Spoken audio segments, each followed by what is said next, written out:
आष्टी तालुक्यातील म्हसोबाची वाडी येथे 94वा फिरता नारळी सप्ताह उत्साहात संपन्न झालाय। संत वामनभाऊ महाराजांनी सुरू केलेल्या या परंपरेत यंदाही भाविकांची मोठी गर्दी पाहायला मिळते। सप्ताहाच्या समारोपावेळी सुमारे 1 लाख भाविकांसाठी भव्य महाप्रसादाची व्यवस्था करण्यात आली। विशेष म्हणजे हा महाप्रसाद तयार करण्यासाठी तब्बल 150 टन सरपणाचा वापर करण्यात आलाय।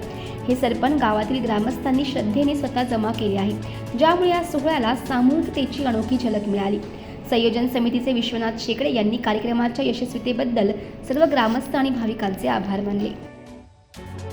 नमस्कार, मी पोपट पिटेकर, नवराष्ट्रामध्ये आपलं स्वागत। बीड जिल्ह्यातील आष्टी तालुक्यातील म्हसोबाच्या वाडी इथं सप्ताह सुरू आहे आणि या ठिकाणी जो काही महाप्रसाद बनवण्यासाठी गॅसचा वापर करता इथं प्रत्येक खेड्यापाड्यातील इथून अनेक घराघरातून लाकूड वगैरे आणून देण्यात आलेले आहे। या संदर्भात बातचीत करू। काय सांगाल, गॅस नसल्यामुळं स्वयंपाकासाठी लाकूडचा वापर करण्यात येतोय? आता गॅसच्या बाबतीत थोडीशी पूर्वकल्पना सर्व ग्रामस्थांना आणि आपल्या सर्वांना होती, म्हणून महाराजांनी आदरणीय विठ्ठल महाराजांनी असं सांगण्यात त्यांच्याकडून असं आम्हाला वेळोवेळी निरोप आले की आपल्याला सरपणाची तयारी करावी लागणार आहे। जवळपास 150 टनापर्यंत सरपणाची गावकऱ्यांनी तयारी केली। घरोघरी लोकांनी सरपण दिलं। काही लोकांकडे शिल्लक असेल किंवा काहींनी व्यवस्था केली असेल, अशा पद्धतीने आपल्याला सरपण इंधनासाठी उपलब्ध झालं। टंचाईमुळे, गॅसच्या टंचाईमुळे हा प्रयोग आपल्याला करावा लागला। खरं तर गॅसचा फटका पाहायला मिळतोय, परंतु किती गावातून आपल्याला हे लाकूड वगैरे देण्यात आलंय?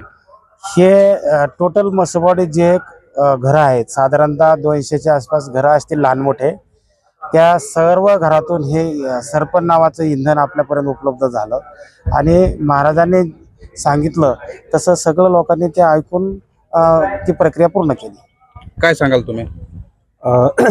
श्री संत वामनभाऊ यांचा हा चालत आलेला 94वा नारळी सप्ताह मौजे म्हसोबाची वाडी या ठिकाणी संपन्न होत आहे आणि आजचा शेवटचा सांगते दिवस आहे।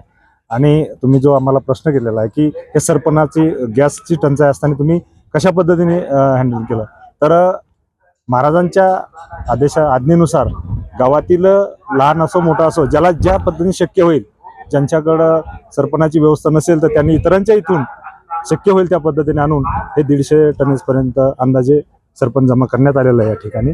आणि त्यामुळं ह्या सप्त्याला कोणतीही अशी अडचण निर्माण भासलेली नाही। गॅस जरी आज मिळत नसेल तरी अडचण आलेली नाही। महाप्रसाद बनवण्यासाठी कुठेही कोणत्याही गोष्टीची इथं कमतरता आपल्याला पाहायला मिळत नाही। गॅस नसला तरी घरोघरी खेड्यापाड्यातील गावोगावातून लाकूड वगैरे आणून इथं मोठ्या प्रमाणात सप्त्यासाठी महाप्रसाद बनवण्यात आलेला आपल्याला पाहायला मिळतंय।